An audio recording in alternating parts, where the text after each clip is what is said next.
예. 신통력 얘기가 나오는 구절이 있어서 제가 뽑아봤습니다. 예, 이 공부하시는 분들, 특히 마음 공부하시는 분들은 뭔가 신통을 또 한번 얻고 싶어서 시작하는 경우도 많고, 또 마음 공부가 잘 진행되다가도 마장에 잘 빠지는 게 신통 안 오나 하는 또 그런 게 있습니다. 그래서 실제로 또 마음 공부를 하다 보면 신통이 옵니다. 문제는 자꾸 와요. 오니까 또 거기에 휘둘리게 되고. 그래서 거기에 대해서 여러분 마음을 정하시는데 아주 도움이 되는 말씀이 있어서 제가 뽑아봤습니다. 예, 성인이 말씀하시기를 신통은 말변의 일이다. 이거는 본질이 아니고 말단이라는 겁니다. 말단의 일이다. 그래서 도덕의 근거가 없이 나타나는 신통은 내 양심이 온전히 구현되는 거, 양심이 개발되는 게 최고의 그 마음 농사죠. 양심을 개발하는 게 심전 개발이라고 하죠. 양심 개발이 제일 중요하니까 천지의 팔도라는 거 있었죠. 천지의 8가지 길. 그게 우주 법 아닙니까? 우주의 법입니다. 늘 광명하고 늘 성실하고 늘 공정하고 늘 광대무량하고 늘 초연하고 늘 깨어있는 거. 이게 이 우주가 걸어가야 할 길이거든요. 천지도 그렇게 길을 걷고 있거든요. 그래서 그런 도덕이죠. 그 길을 따라가는 그 길이 도고 그 길을 따라가는 게 덕입니다. 그래서 이 도덕의 근거가 없이 나타나는 신통이라는 건요. 마음을 양심에 맞게 안 쓰는데 초능력만, 신통만 생기는 걸 말씀하는 거죠. 이건 일종의 마술이다. 마술사랑 똑같다. 도덕이 안 갖춰졌는데 신통 부리는 사람은 마술사로 보라는 겁니다. 그거를 뭐로 보지 말라는 겁니까? 아, 저 양반 성인이구나. 저 양반이 도인이구나. 이렇게 보지 말라는. 여러분 스스로도 여러분이 공부하다 조금이라도 신통이 나타나시면 그걸로 내가 공부를 잘하고 있다고 생각하지 마시고 얼마나 도덕을 잘 지키고 있는가 가지고 본질을 가지고 여러분 공부를 평가하라는 얘기입니다. 도덕이 본질이고 신통은 말단이라는 얘기입니다. 도덕은요, 우주가 걷는 길을 우리도 같이 걷자는. 그래서 그 도를 걷는 중에 천지가 은덕을 베풀게 되어 있기 때문에 그게 천지은이라는 거죠. 천지은 안에 도덕이 다 들어있습니다. 우주에서 이 펼쳐지는 도덕의 핵심은 천지은혜 안에 다 들어있습니다. 그 천지의 은혜가요, 결국 팔도를 통한 은덕을 베푸는 작용이고, 그 팔도 8가지 길이라는 게 우주의 법률입니다. 그거 어기면 해로움이 발생하고, 그거 어기면 그릇되고, 그거 지키면 옳고, 그거 지키면 은혜가 베풀어집니다. 그게 법률은이죠. 그래서 이 이론상을 뭐라고 부릅니까? 다른 이름, 법신이라고 부릅니다. 법신. 자, 이 중심자리가 이론상자리입니다. 우주 만유의 본원, 우주의 모든 존재의 본원. 이 본원 자리가 왜 법신이라고 여기를 부를까요? 법신. 이 자리가 부처니까 불이라고 하는 거고, 법신은요, 진리. 우주에 존재하는 이 진리의 몸이라는 겁니다. 진리가 갖춰져 있기 때문에, 진리가 이 이론상 안에 갖춰져 있기 때문에 법신이라고 부르는, 그 자리가 부처 자리니까 불이라고 하는 거예요. 법신불이라는 이름 안에 우주를 경영하는 마음법이 다 갖춰져 있다는 얘기가 있습니다. 그러니까 이 법의 은혜가 우주에 펼쳐지는 게 뭡니까? 법률은입니다. 법률은. 동포를 통해서, 천지를 통해서, 부모를 통해서 결국 뭐가 펼쳐지는 겁니까? 법이 펼쳐지는 겁니다. 진리가. 그래서 이 진리를 안다는 게 중요하고, 진리는 천지가 걷는 길 안에 다 들어있어요. 그래서 이 도덕이라는 건요, 막연하게 생각하지 마시라는 거죠. 우리가 막연하게 알고 있는 도덕, 부모님 말씀 잘 듣고 이런 것도 왜 법률에 맞는지를 모르면서 막연히 잘 들어야 된다 그러면요, 부모님 말씀 중에 듣지 말아야 할 또 말은 열심히 듣고 정작 또 들어야 할 말은 안 듣는 경우가 생깁니다. 원리를 모르고 노예도덕만 강요하면 안 됩니다. 즉 상대방 주눅들게 해서 권위에 복종시키는 게 도덕이 아니고, 그 사람 내면에 있는 이론상이 활발하게 살아나게 작동되게 도와주는 게 도덕입니다. 여러분 스스로 주인정신이 생기게 만드는 게 올바른 도덕교육이지, 말 잘 듣는 사람들 만드는 게 도덕교육이 아니라. 그래서 도덕은 그런 게 아니다. 그래서 이 도덕이 본질이다. 이론상을 따르는 삶, 그게 도덕적인 삶입니다. 우주 보편의 도덕적인 삶입니다. 특정 국가, 특정 문화에서 강요하는 도덕이 아니라 우주 보편의 도덕이 이 본질이다. 신통은 말단이다. 그런데 도덕을 따르는 사람한테 신통이 있을까요, 없을까요? 신통이 생깁니다. 도덕을 따른다는 게 신통입니다. 신하고 통하지 않고서, 신이 이론상이 신이죠. 우주의 궁극의 신이죠. 신통이라는 게 뭘까요? 신하고 통하는 겁니다. 근데 우리가 흔히 말하는 신통은 오히려 이 잡신하고 통하는 걸 신통으로 합니다. 우주의 근원적인 신성과 통하는 게 신통이기 때문에 여러분이 사막을 닫고 이 세상을 낙원으로 만드는 일, 그게 신통입니다. 신하고 통하지 않고선 될 일이 없어요. 여러분의 욕심으로 할 수 있는 일이 아닙니다. 법신불이 나를 통해서 살아서 이 세계에서 은덕을 자유자재로 베풀 수 있게 돕는 행위가 즉 신통을 닦는 행위죠. 그래서 이런 신통을 반대하지 않는다는 겁니다. 도덕의 근거가 없는 신통은 말단이다.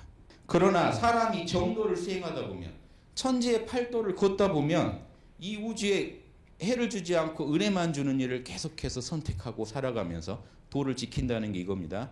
늘 깨어서, 즉 사막이 다 닦이는 거죠. 늘 깨어서 사막, 선악을 정확히 알고 지혜, 선은 하고 악은 안 하는 거, 이 실천, 이 세 가지를 닦아가면서 살아가면요, 욕심이 단박하고 행실이 깨끗해지죠. 그러면 자성의 광명, 우리 내면에 있는 이론상의 광명한 빛을 따라서 빛이 작동하게 되는 거죠. 밖으로 이제 터져 나오게 됩니다. 그러면 불가사의한 자치, 우리가 알 수 없는 일이, 설명할 수 없는 일이 일어납니다. 그분한테. 이제 요 말씀도 세속에서 신통이 뭐다 하는 그거를 전제하고 말씀하신 거지, 사실은 정도를 따르는 게 신통이에요. 신하고 통하지 않으면 우리가 정도를 따를 수가 없습니다. 사막을 못 닦아요. 사막도 결국 우리가요, 현상계에서 개정계를 닦는다고 합니다. 우리 마음을 고요하게 하고 정신은 수양력을 기르고 우리 마음을 지혜롭게 닦고 우리 마음을 가지고 선을 하고 악을 실제로 제거하는 이런 실천이 어떻게 가능한가요? 우리 그냥 마음으로 할 수 있는 일인가요? 아니에요. 자성에서 나와야 됩니다. 자성정, 자성해, 자성계가 작동해줘야 이게 구현됩니다. 우리 이 에고의 마음, 우리의 자아를 가지고 할 수 있는 일이 아니에요. 궁극의 이 이론상 자리에서 저 지혜와 능력이 나오는 겁니다. 그래서 결국 저게 신통이죠. 우리 내면에 있는 신성의 지혜와 힘을 끌어다 쓰는 거기 때문에 사막 닦는 것 자체가, 정도를 걷는 것 자체가 신통이에요. 근데 세속에서 말하는 신통이 있죠. 뭔가 우리가 설명할 수 없는 일이 일어나는 거. 자, 그런 신통도 정도를 걷는 사람한테는 자연스럽게 일어난다 이겁니다. 그런데 이거는 구하지 아니했죠. 신통을 추구하지 않았고 정도만 따랐는데 신통이 따라온 거죠. 그 말단의 일인 신통이 본질을 취하니까 말단이 따라온 거죠. 여러분 몸이 있으니까 그림자가 따라오듯이 신통이 따라온다는 겁니다. 그런 신통은 자연히 얻어지는 거기 때문에 이거는 삿된 생각을 가진 중생의 견지로는 추측할 수 있는 것이 아니다. 이런 신통을 내가 얘기하는 게 아니고, 이런 신통을 부정하는 게 아니고, 도덕 없는 본질이 빠진 말단으로서의 신통은 여러분 거부하시라. 본질에서 자연스럽게 나오는 말단으로서의 신통은 그거는 인정한다는 겁니다. 그런데 그런 신통을 여러분이 추구한 게 아니죠. 정도를 닦았는데 따라온 거니까 결국 그거는 해로움을 주는 게 아니고 좋은 일에 잘 쓰일 거라는, 보살도로 잘 쓰일 거다. 삿된 생각을 가진 중생이라는 건요, 신통력이나 얻어볼까 하는 중생은 그거 이해 못할 거다. 그게 무슨 이 상황, 이 사정을 이해 못할 거다. 이런 말씀도 있었고요. 그래서 지금 공부의 이 원형을 잘 잡아주고 계신 겁니다. 결국 핵심은 사막이에요. 지금 이 상황이라면 누구라도 이 상황 겪으면 난리 나야 되는데, 번뇌에 빠지고 욕망에 빠지고 분노에 빠져야 되는데 차분할 수 있다는 거예요. 정신 수양을 통해 차분해질 수 있다는 게 신통입니다. 일반인이 헤아릴 수 없는 영역이에요.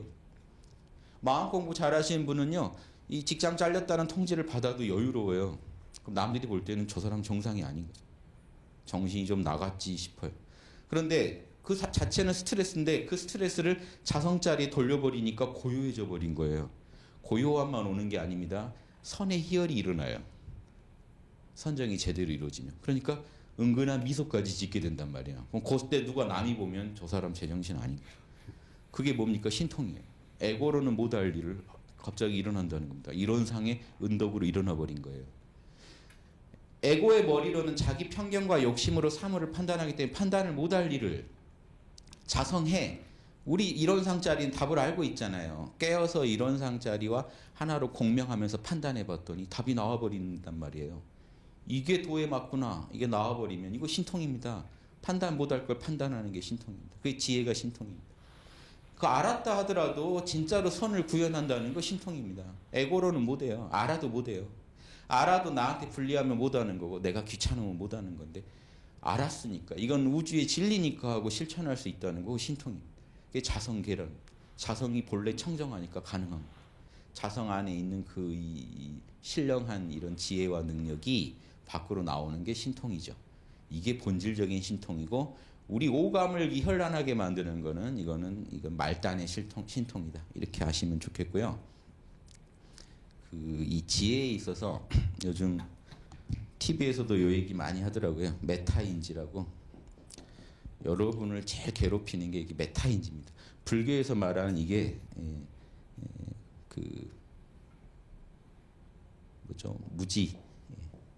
이 무지랑 되게 관련이 있는데요. 메타인지가 무지라는 게 아니라 여러분의 무지가요. 뭘 낳냐면 편견을 낳습니다. 선입견을 낳아요. 왜냐하면 여러분은 그 진리 그대로 판단을 못 하잖아요. 사물을 봤을 때 편견과 선입견으로 판단합니다. 근데 이 메타인지라는 게 뭐냐면 여러분 인지작용이 있죠. 뭔가를 안다. 메타인지는요. 인지의 그 초월하는 인지라 인지 과정을 배후에서 관찰하는 인지입니다. 즉 뭐냐. 여러분이 뭔가 알았다고 할 때 저 내면에서요. 진짜로 알았는지 모르는지 알고 있는 인지 능력이에요. 그래서 저 메타인지가 문제가 생기면요. 편견과 선입견이 많으면 어떻게 될까요? 모르는 건데 아는 것처럼 착각이 일어납니다. 교회를 오래 다녔다. 성경책을 끼고 오래 다녔다. 성경을 꼭 다 아는 것 같아요. 메타인지에 오류가 생깁니다. 그래서 근데 하나하나 물어보면 모릅니다. 실제로. 꼭 아는 것 같았는데 자 가족들하고 친숙하게 지냈죠. 가족 마음 다 아시는 것 같죠. 들어가 보면 몰라요.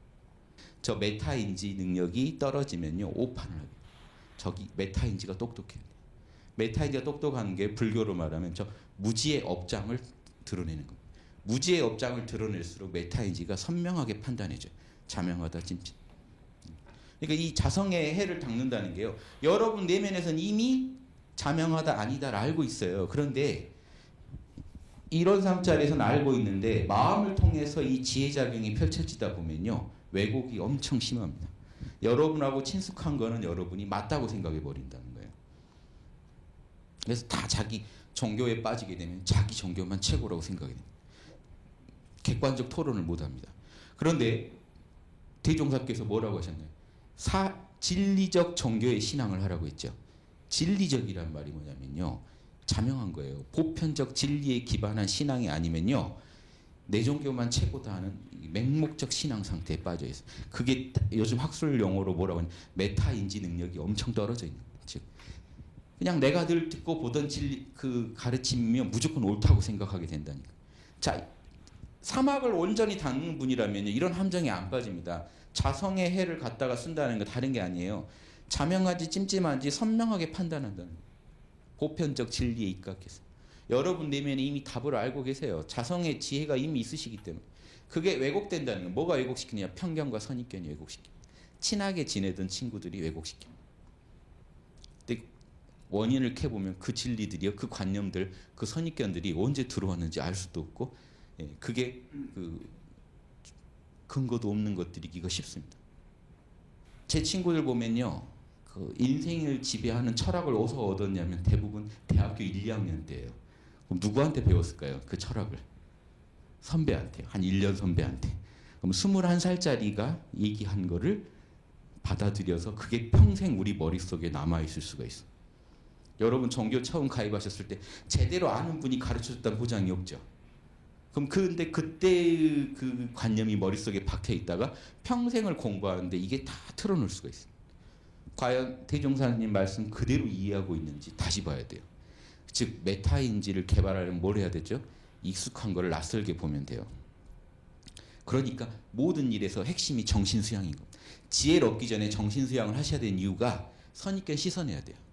선입견 깨끗이 씻어내고 정신을 또랑또랑하게 맑게 만드는 작업을 먼저 하신 뒤에 지혜 사리 분석을 해야 됩니다. 그러면 뚝뚝 떨어져요. 선입견 다 떨어지고 잘못된 무지가 다 떨어져 나가요. 결국은 요즘 학술용어로 말하면 메타인지가 똑똑해집니다.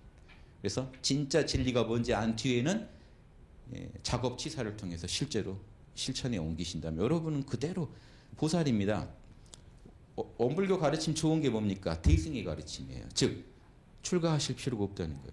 지금 계신 곳에서 그대로 불법을 구현하시라는 거예요. 지금 계신 곳이 그대로 법당입니다. 처처 불상이잖아요. 만나는 내 가족들이 다 부처님이에요. 가족들과 내가 처리해야 할 일들이 부처님이에요. 다 일도 부처님, 물건도 부처님, 사람도 부처님. 내가 만나는 모든 게 부처님이기 때문에 모든 일을 어떻게 처리해야 돼요? 불공으로 처리해야 돼요. 부처님 진리의 근거에서 처리. 만나는 모든 존재가 부처님이고 그 존재들에 대해서 우리가 사막으로 그분 한 분 한 분에게 최선을 다해 은혜를 베푸는 삶을 산다면 이 이상이 없죠. 근데 이 좋은 게 대승 가르침 좋은 게 뭐냐면 지금 여기서 현장에서 바로 하시면 된다. 그 대승 수행이라는 거 우리가 하는 게 대승 수행이라는 거. 그래서 이어집니다. 대승 수행의 원만한 법 한번 볼까요? 나는 당시에 길을 몰랐는지라 어찌할 수 없었지만은 본인도 그 당시에 대승수행법을 누가 가르쳐주지 않았다는 도를 막 찾아다니는데 누구 하나 제대로 된 이 원만한 수행법을 안 가르쳐줘서 고생을 많이 했다. 그런데 그대들은 다행히 나의 경력을 힘입어서 내가 고생한 대가로 그대들은 이제 난행, 고행, 어려운 수행, 힘든 수행, 답이 없는 수행 안 해도 되고 곱장 대승 수행의 원만한 법을 닦으면 된다. 이제 알게 됐지 않느냐. 그대들의 복이다. 대승수행이 결국 뭐라는 얘기입니까? 무릇 무시선 무처선이라는 때와 장소를 가리지 않는 선. 이게 대승수행이다. 그러니까 지금 공부하러 산에 들어갈 필요가 있습니까? 없습니까? 없다는. 지금 현장에서 그대로. 시장에서 물건 파는 중에 그대로. 그 물건 하나 파는 행위도 깨어서 정신을 모아서 사리 판단 잘 해가지고 모두에게 은혜가 되는 그 답을 찾아서 작업치사 그 업을 지어버리면 됩니다. 그렇게 물건을 팔아버리면 그 양반이 불보살이. 탐진치냐 개정이냐 이거 보셔야 돼요. 탐진치 잡는 게 개정입니다. 삼독 잡는 게 사막입니다. 이거 부처님 이래로 이거는 공통이죠. 그래서 우리가 사막만 취하면 그대로 우리 마음에 삼독이 물러납니다. 지혜를 취하면 무지가 물러갑니다. 선정을 취하면 분노가 물러갑니다. 실제로 이 계행 작업치사를 취하면 이 탐욕이 물러납니다. 이런 거 관리해가지고 우리 마음 지금 여기서 지켜가는 게 이게 천지의 은혜를 갚는 거죠. 보훈하는 삶입니다. 천지가 이 도로 은혜를 베푸는데 은혜가 나한테 와서 딱 차단되는 거죠. 내 마음을 통과해서 이 도가 펼쳐질 때는 탐진치로 변질돼서 나가면 이게 배은입니다. 은혜 갚는 방법은 사막으로 사는 게 은혜 갚는 거다. 그래서 결국 답은 뭐냐? 무시선 무처선이다. 때와 장소를 가리지 말고 천지의 도가 끊어진 적이 있나요? 우주가 운행되다가 잠시 쉬었다가 하는 법 없습니다.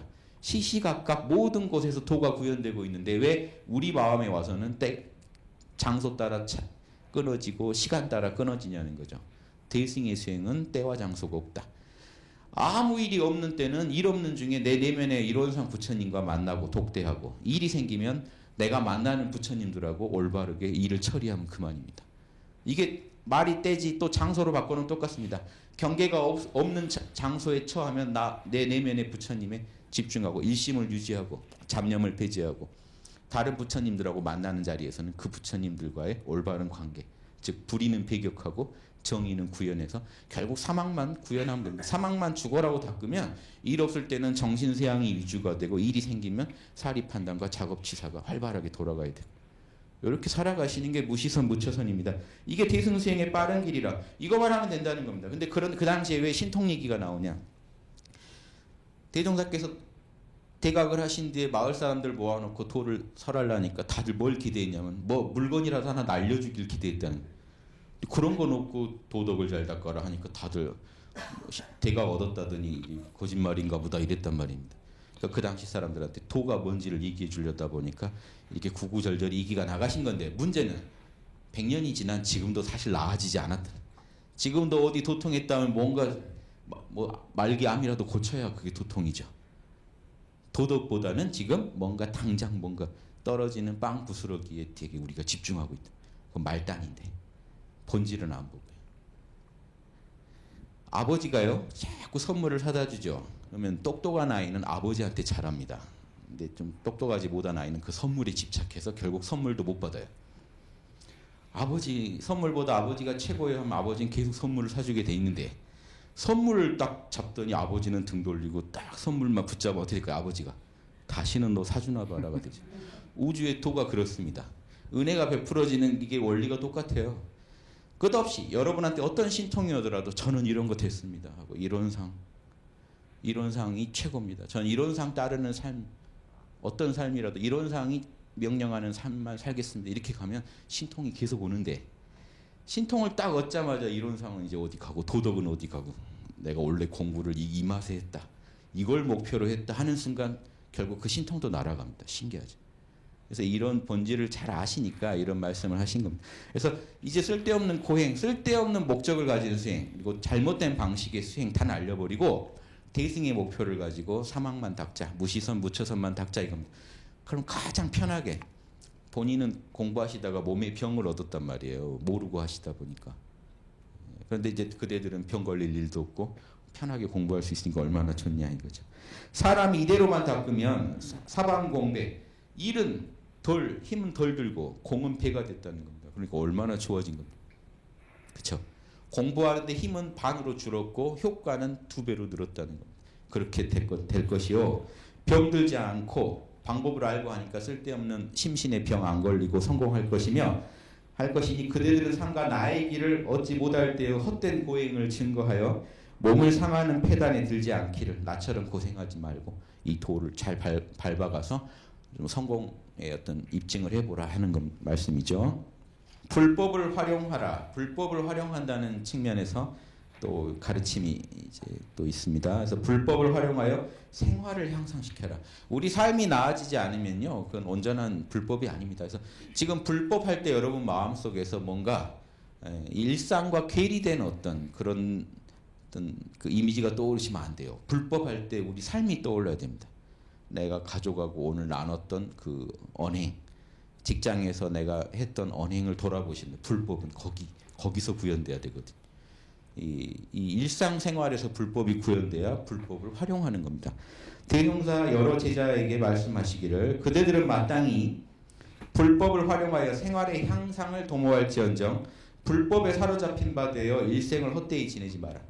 불법 얻겠다고 일상생활을 버리지 말라는 겁니다. 일상생활 여러분 이 잘못된 공부가 불법을 닦읍시다 하면 일단 가족부터 자꾸 버리려고 합니다. 왜? 가족이 제일 마음이 짐이거든요. 이 카르마에 이 업의 굴레에서만 벗어나면 마음이 편하겠다. 즉 일단 나부터 살아야겠다. 그 마음은 이해가 돼요. 왜냐하면 자신을 얽어맨 가장 이 무서운 업으로부터 벗어나고 싶은 마음은 맞는데 그렇게 벗어나서 벗어나지 않는다는 겁니다. 근본적으로는. 사막을 닦을 때 벗어나진다. 사막을 닦아버리면 가족과 있으나 따로 있으나 늘 정신이 수양돼 있을 거고 가족하고 생기는 문제를 지혜롭게 처리해버리면 그만일 거 아니냐 이겁니다. 그러니까 지금 가족이 전혀 짐이 안 돼버리는 공부를 해야지 가족을 짐으로 여기고 벗어나라고 부추기는 가르침, 소승적 가르치면 안 된다. 그러니까 불법을 활용하여 생활을 향상시켜야지 불법에 사로잡힌 바 되어 일생을 헛되이 지내지 말라. 보세요. 무릇 불법은 원래 세상을 건지는 도인데 이 세상에서 벌어지는 이 업의 그 소용돌이를요 긍정적으로 바꿀 수 있어야 돼요. 근데 이 업의 소용돌이 끌려가 버려서는 올바른 도가 아닙니다. 그리고 그 업으로부터 도망쳐서 버티는 것도 도가 아닙니다. 현장에 들어가서 물기를 바꿀 수 있어야 돼요. 카르마를요 이 악업을 선업으로 바꿀 수 있어야 올바른 공부입니다. 사막은 그 얘기를 하잖아요. 먼저 깨어나라. 업을 초월해라. 선악의 인과를 초월한 마음을 얻어라. 투명한 마음을 얻어라. 그 마음으로 사리를 선명히 따져서 선업이면 하고 악업이면 하지 마라. 이 사막의 가르침이요. 일체가 일상생활을 바꾸라는 내용이라고요. 업을 바꾸라는 내용인데 업으로부터 도망가는 이 가르침으로 사막을 활용하시면 안 된다. 소승도를 닦는 분들은 사막을 닦되 어디에 포인트를 주나요? 선정에 포인트를 둡니다. 실제 업을 짓는 것보다는 최대한 업에서 도망가서 내 마음의 평온 유지, 그걸 열반이라고 부르면서 열반에 드는 걸 최고로 쳤습니다. 근데 대승의 가르침이 나오자 무슨 얘기를 했죠? 열반에 드는 게 목표가 아니고 우린 사실 본래 열반이다. 우리 내면의 이론상이 지금 이미 원만한데 본래 열반이지 무슨 이론상을 따로 어디 가서 찾는 거 아니다. 이론상대로 사는 게 중요하다. 즉 이 사막이 원만하게 균형을 갖고 돌아가는 게 중요하다. 그래서 현실을 바꾸는 게 중요하다. 이 얘기가 나오는 겁니다. 그래서 개벽 얘기가 나오는 겁니다. 물질도 개벽시키고 정신도 개벽시키자는 거는 현실 삶을 바꿀 때 개벽이라고 하지. 소수 성자들이 산에 가서 이 열반을 얻는 거는 역사상 계속 있었습니다. 그런 존재들은. 그걸 가지고 개벽이라고 안 합니다. 민중의 삶이 전체가 바뀔 때 개벽이라고 합니다. 우리 간단해요. 우리 지금 불만 많은 이 정치 시스템 안에 사막이 들어가는 걸 개벽이라고 합니다. 그래서 이런 이 사회적 시스템까지 만들어내는 게 이게 불법인데 도리어 세속을 피하고 산에 들어가서 연불이나 강경, 좌선만 하고 있다는 거예요. 지금 한국 불교 여기서 자유로울 수 있나요? 가서 연불하고 있습니다. 그 연불의 내용도요. 이 부처님과 하나가 되려는 마음으로 하시면은 그래도 더 인정하겠는데 대부분 연불 목표를 정해야 됩니다. 내 욕심 채울 뭔가를 목표를 정해서 연불하고 계십니다. 중생심으로는 이해가 돼요. 당연합니다. 중생심은 그게 중요하니까요. 욕심의 충족이라는 게. 불보살이라면 뭔가 한 수 더 있어야 되거든요. 그게 아쉽다는 거. 강경, 경정 보는 거 좋습니다. 사리 판단을 도와줘요. 근데 그게 사리 판단이요. 결국 작업치사로 이어지지 않는 사리 판단이란 건 공연불이죠. 좌선, 견성하고 견성도 얻고 이 사리 판단도 얻고 정신 수양도 얻는 아주 좋은 도구인데 좌선을 목표로 해서 평생 좌선만 하다 간다는 건 말이 안 되죠. 이래가지고 어떻게 세상을 건집니까? 이건 기존 한국 불교를 비판하신 겁니다. 불교의 혁신을 주장한 거예요. 그래서 혁신의 대안이 뭐였죠? 무시선, 무처선이라는 거고 들어가 보면 사막 수행이고 결국 그게 뭐냐? 대승의 원만한 수행이더라. 그래가지고 아무런 재중, 중생구제한 실적이 없다면 이런 사람은 다 불법에 사로잡혀서 일상생활을 버린 사람이다. 망친 사람들이다. 자신에게도 성공이 없으려니와 세상에도 아무 이익이 없느니라. 그거 해가지고 불법 닦았다고 하지 말아요. 많은 분들이요. 산에서 나 몇십 년 찬선했어. 그럼 불법을 많이 아는 사람으로 보이죠. 메타인지의 오류에 빠지는 겁니다. 여러분. 친숙하니까 알고 있다고 생각하신 저분은 절에서 오래 계셨으니까 도를 많이 알겠구나. 이 오류가 한번 생기니까 그분 말에 잘못된 말도 다 진리로 들리는 겁니다. 저분 말이 진짜 진리야 하고 냉정하게 보시지 않으면요. 여러분 불보살의 길 못 밟습니다. 불보살이 남한테 속는 분이 아니에요. 메타인지가 엉망으로 작동하는 분이 아닙니다. 그 시대 제일 메타인지가 탁월한 분들이 성자가 되셨어요. 부처님 보세요. 힌두교가 지배하는 세상에서 신에서 답을 찾지 않고 난 내 안에서 답을 찾겠다고 선언하십니다. 몇천 년간 수많은 사람들이 믿고 있던 신년 체계가 자명하지 않다고 일거에 날릴 수 있는 분입니다. 소크라테스, 제우스 신인이 올림푸스 산인이 매 신들 숭배하는 그 문화 속에서 제우스 신이나 이런 그리스 신들이 하는 짓이 뭡니까? 맨 부녀자 납치, 겁탈, 근친상간 이런 거예요. 근데 그거를 아무 의심 없이요. 신들의 세계라고 그냥 공연도 해서 보고 그냥 믿고 있었어요. 소크라테스가 도덕적이지 않다 하고 쳐버렸습니다. 그런 신들이 그런 존재일 리가 없다고 부정했습니다. 이거 쉬운 일 아니죠. 그렇게 믿고 살아온 지가 오래된 그 편견을요. 편견이다라고 부정한 분들은요. 얼마나 그러면 자명한 분들이에요. 머릿속이. 그 힘이 어디서 나왔을까요? 묵상에서요. 선정에서. 명상에서 나왔습니다. 예수님도 유대교의 잘못된 거 일거에 날려버리셨습니다. 이스라엘 민족만의 신으로 그렇게 숭배되고 있는 그 이스라엘의 그 하느님을요. 보편적 사랑의 하느님으로 바꿨습니다. 동양에서 공자가 그런 일을. 그래서 이 모든 게요. 성자들은요. 그 시대 편견이 안 빠지는 분들이에요. 그 시대 속에 매몰돼야 되는데 눈을 똑바로 뜨고 보는 분들인데 다 어디서 그 힘을 얻었냐? 다 마음 공부에서 힘을 얻었습니다. 소크라테스는요. 아고라 광장에서 어떤 지혜를 얻기 전에 명상에 들어가는데 딱 이렇게 서서 명상에 들어갔대요. 그러면 동네 사람들이 보다가 저 양반 오늘 또 명상에 그 뭔가 지혜를 하나 얻으려나 보대 하고 그 마을 사람들이 다 알아요. 언제 지혜를 얻는지. 밤을 새고 있다가 아침에 딱 명상에서 깨어날 때 뭐 하나 얻었나 보다. 자, 이게 사막 아닙니까? 그 사람은 그렇게 살았죠. 그렇게 살았다는 증거가 뭡니까? 사형 너 죽이겠다, 사형 때리겠다 했는데도 나는 나의 가르침을 계속 펴겠다고 우기다 사형당했잖아요. 도망가면 잡으러도 안 옵니다. 그러니까 돈만 좀 지어주고 도망가면 돼요. 그러니까 이 당시 그걸 다들 원했고 친구들이 그 돈 원래 해주는 게 맞아요. 그래서 그 친구가 찾아옵니다. 자네가 여기서 죽으면 우리가 욕을 먹네. 그 돈 몇 푼 아끼느라 친구 죽였다고. 돈 구해서 온 거예요. 악법도 법이란 말이 그 소크라테스 그 친구랑 대화에서 나온 얘기인데 이 얘기를 해요. 소크라테스가. 내가 그동안 국법을 준수하고 국법이 나를 살렸다. 법률을 아신 거예요. 법률의 덕으로 내가 지금까지 살다가 나한테 불리한 판결이 떨어졌다고 내가 도망가면 나는 그게 내가 자명한 일인가? 이 말을 했지 악법도 법이란 말을 한 적이 없어요. 그동안 내가 존중하고 나를 살리는 법이라고 의지하고 살다가 나한테 불리한 판결이 떨어졌다고 내가 갑자기 거부한다는 거 옳지 않다. 친구가 그 말에 설득당해서 자네 말이 옳네 해가지고 결국 사형당한 사람. 온몸으로 보여줬죠. 이런 분들이 성인이 됐어요. 대종사께서도 결국 그 당시 그 험한 그 상황에서 일제 그 강점기 그 상황에서 마음을 비우시고 다시 선입견 없이 진실을 보니까 뭐야 한국 불교 잘못 가고 있잖아. 이걸 보신 거예요. 몇천 년간 잘못 가고 있잖아. 왜 불법이 산으로 도망가 있지? 유교 탄압 때문에도 있지만요. 이 불교가 아주 그 호황을 누렸던 그 고려 때도 과연 대승행했냐는 거예요. 안 했단 말이에요. 사원의 그 재산을 불렸죠. 노비를 불리고 땅을 불리고 결국 소승적인 가르침이 문제구나 해서 근본적인 대안을 제시한 게 대승수행법. 이런 분들의 그런 선명함이 어디서 나왔을까요? 사막에서. 지금 여기서 불보살들이 나와야 되는 이유가요. 맹목적으로 신앙하고 계시면 안 되고 지금 여기서 명상을 통해서 사리 판단을 해가지고 이 일이 국민한테 은혜를 줄지 해를 줄지 이 일이 우리 가족한테 은혜를 줄지 해를 줄지 나한테 해를 줄지 은혜를 줄지 이거를요 선명히 판단해서 옳고 그름을 따지는 분들이 나와야 된다.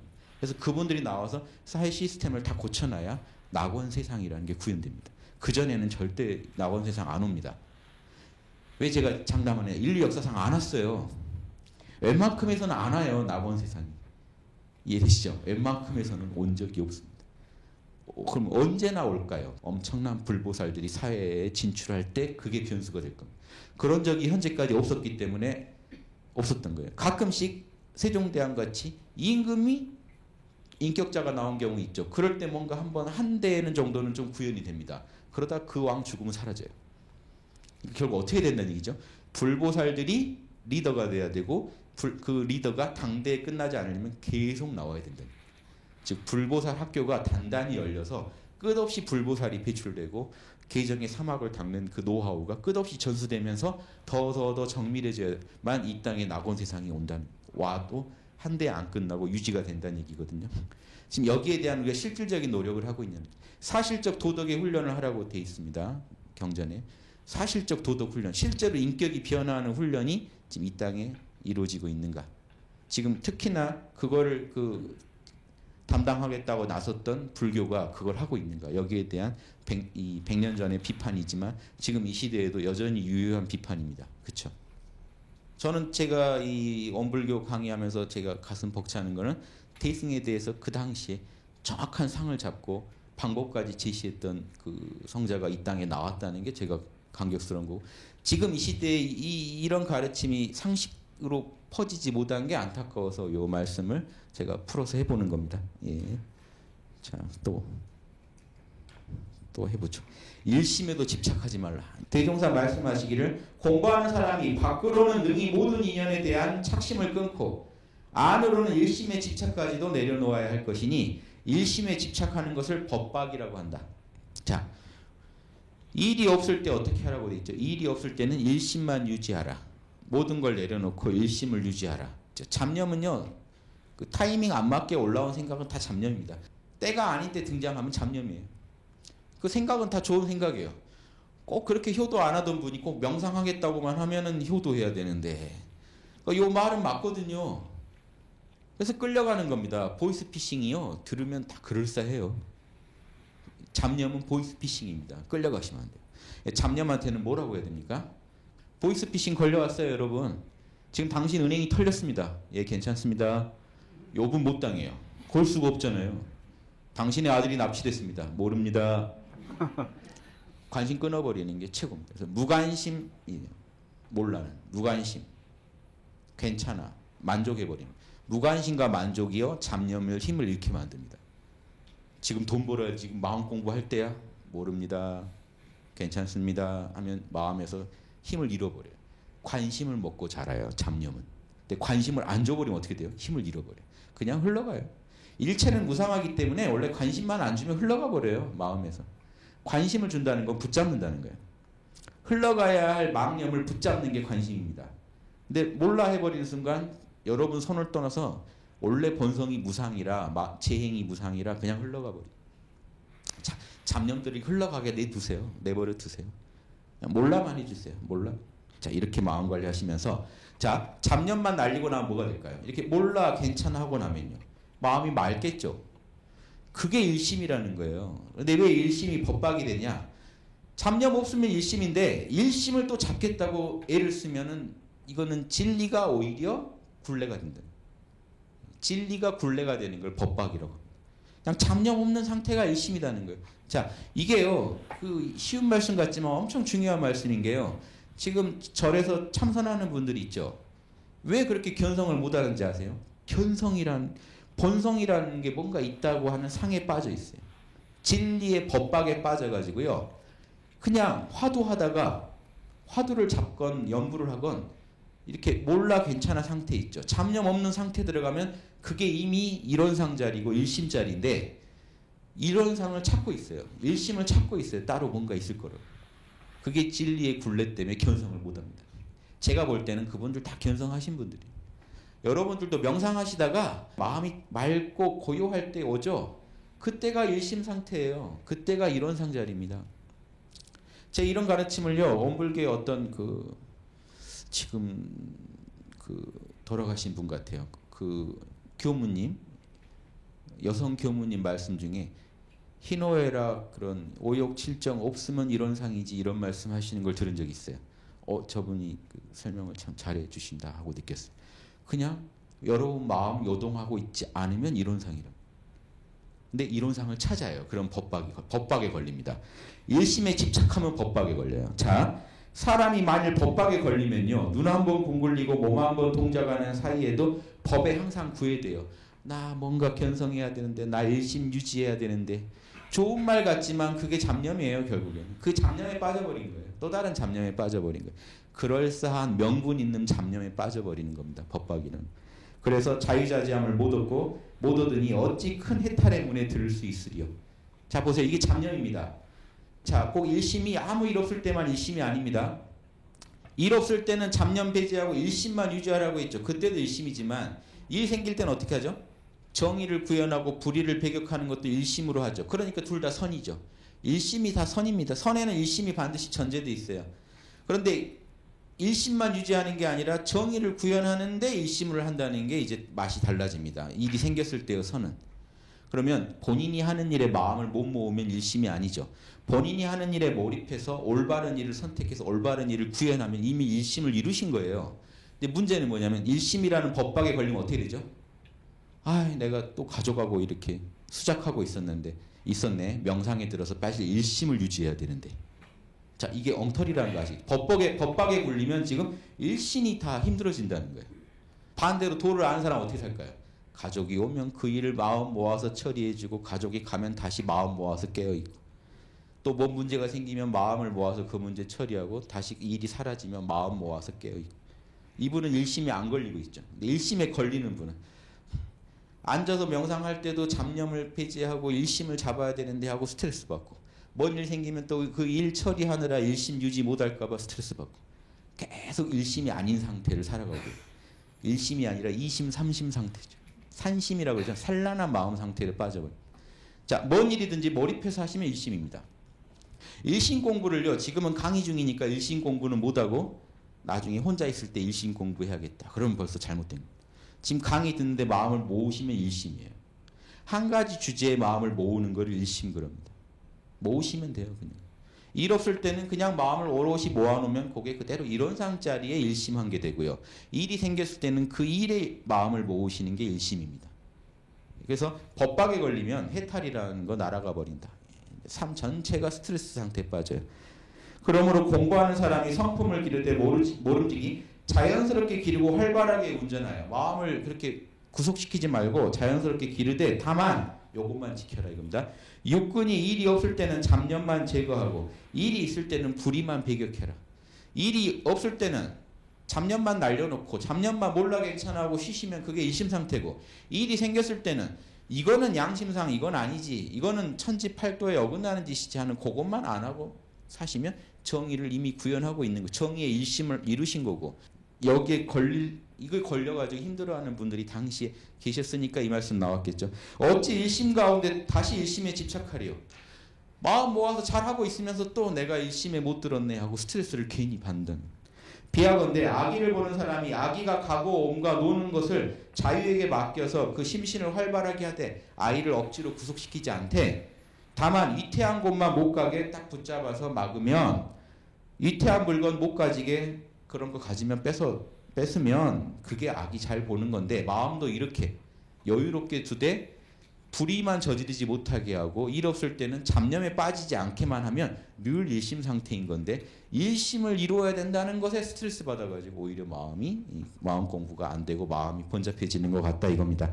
아기를 본다고 해서 아기를 붙잡고 굳게 앉아서 하루 종일 아기를 붙잡고 있는 게 이게 아기 보는 거냐 이거죠. 그럼 힘들어진다. 일심에 집착하는 패단도 이와 같다.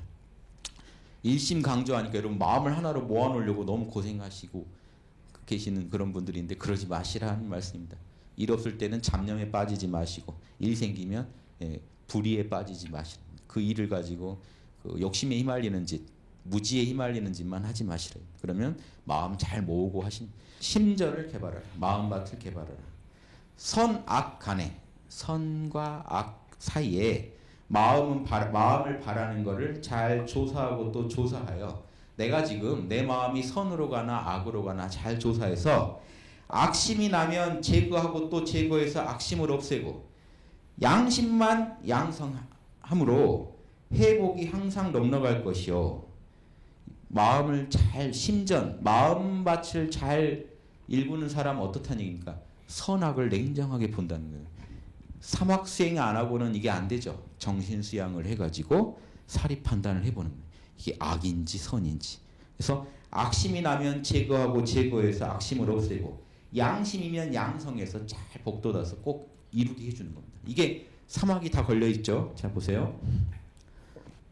자 이론상 안에 결국엔 양과 음양의 이치가 갖춰져 있고, 이게 인과 보응의 이치가 됩니다. 그래서 인과 보응의 이치는 상생의 방향이 있고 상극의 방향인데, 상생의 자람과 또 상극의 자람이 있습니다. 상극은 해를 끼침이고 그릇됨이에요. 상생의 방향은 옳은 거고 은혜를 끼침입니다. 자, 이게 결국 이게 선이라고 하는 거고 이걸 악이라고 하는 거예요. 그래서 선이 자라서 결과를 맺게 만드는 우주의 힘이 있고, 이게 무의의 프로그램입니다. 무의의 조화라고 해요. 악을 지어놓으면, 악을 자꾸 지어가면 악이 커져서 또 그 상극의 결과를, 과보를 낳는 우주에 이 프로그램이 있어요. 이 음양의 이 프로그램, 인과 보응의 프로그램을 정확히 아는 분은 함부로 짓지 않겠죠. 이왕이면 이걸 짓겠죠. 근데 알아야 이걸 짓죠. 지금 우리가 이거 뭐 이렇게 살고 싶지 않습니까? 문제는 판단이 안 선다는 거예요. 지금 내가 여기서 가져가고 작은 트러블이 나도요, 내가 이렇게 말을 해야 은혜를 주는 건지 이렇게 행동을 해야 되는 건지 자신이 없는 게 문제입니다. 그럴 때 정신수양, 선입견들이 이걸 자꾸 방해해요. 익숙한 방향으로 늘 하던 식으로 풀어가라고 합니다. 이게 메타인지의 오류라는 거예요. 여러분, 익숙한 거리 옳은 것 같다는 거예요. 그러지 말고 명상을 하고 다시 보시면요, 옳은 건 옳은 거고 그른 건 그른 겁니다. 모르고 했는데 우연히 이득을 보는 이런 거 가지고는 불보살이라고 할 수가 없습니다. 모르고 했는데 은혜가 베풀어졌어, 이거는요 금방 또 악을 지으실 확률이 높죠. 모르고 했으니까. 알고 해야 의식적으로 이 선업을 계속 쌓아갈 수가 있습니다. 이해되시죠? 마음 농사할 때 중요한 게 결국 그러니까 악이 뭔지 선이 뭔지 이미 도덕을 가지고 판단하실 수 있어야죠. 그래서 조사하고 또 조사해서 내가 이 마음을 낸 거는 광대무량한 마음이 아니라 나 혼자 좋자는 마음이었고, 나 혼자 살자는 공정하지 않은 마음이었고, 사리 판단에 어두운 마음이었고, 양심 구현에 최선을 다하지 않은 마음이었고, 생사규령에 흔들리는 마음이었고, 깨어있지 못한 마음이었고, 순리자연하지 못하는, 지금 악을 제거하고 선을 구현하자는 여기에 충실하지 못한 마음이었다는 판정이 나면 그 일은 분명히 악의 과보를 낳게 된다는 거 아셔야 돼요. 내가 한 언행이 요 생각이 문제가 있었다면 반드시 그거는 생각이건 말이건 행동이건 요 세 가지가 업을 짓죠.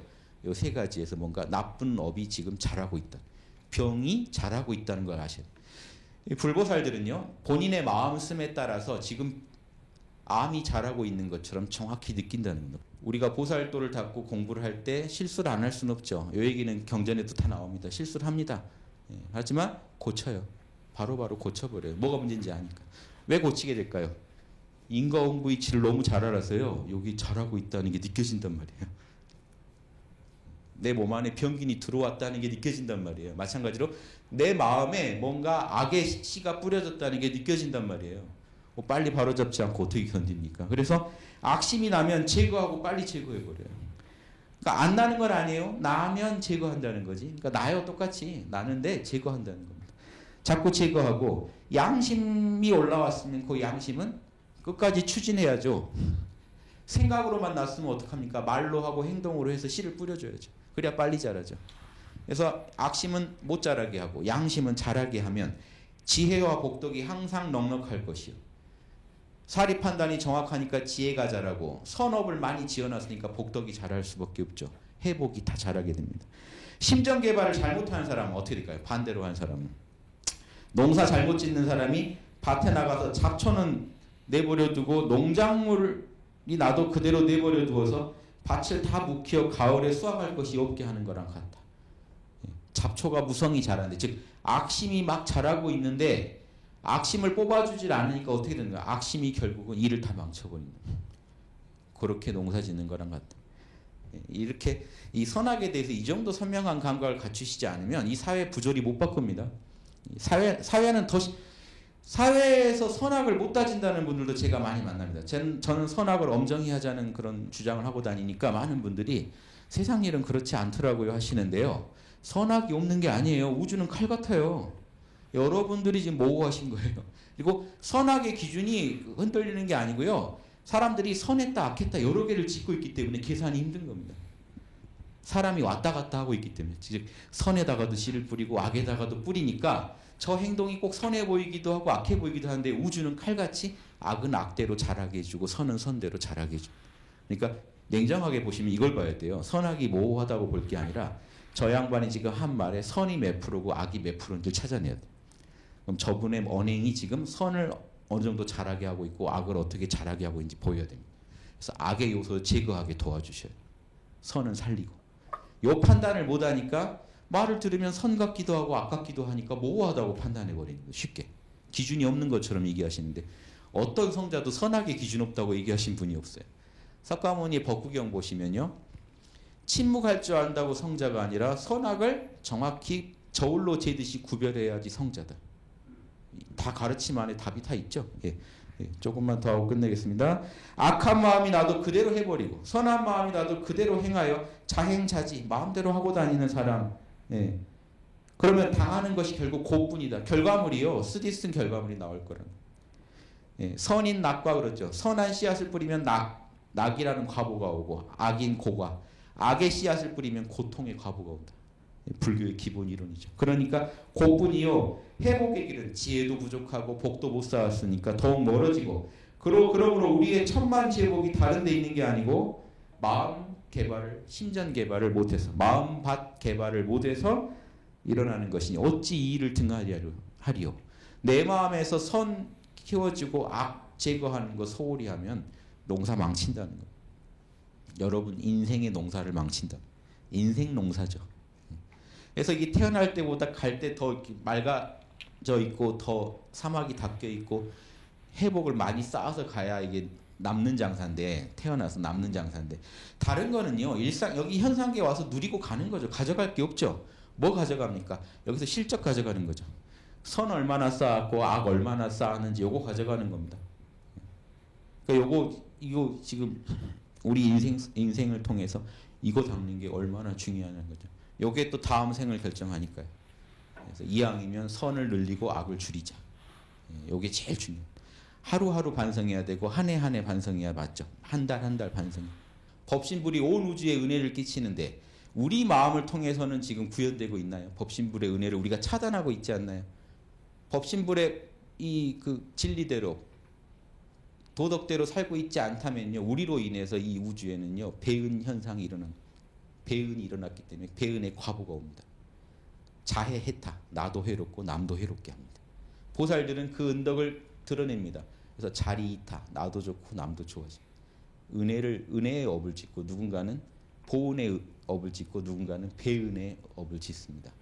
그래서 이 공부를 안 할 수가 없는 게, 종교 떠나서 안 할 수 없는 게, 내가 하는 말 하나, 생각 하나, 행동 하나가 이미 업을 짓고 있고, 우주는 냉정하게 이미 그 은혜인지 해인지를 판단하고 있기 때문에, 그리고 그 과보를 나중에 반드시 돌려주기 때문에 우리가 방심할 수 없는 거고, 하루하루 순간순간을 이렇게 좋은 업을 짓기 위해서 사막을 닦으면서 살아가는 게 우리가 해야 될 일이고 우리의 당연한 사명이 아닌가 생각합니다.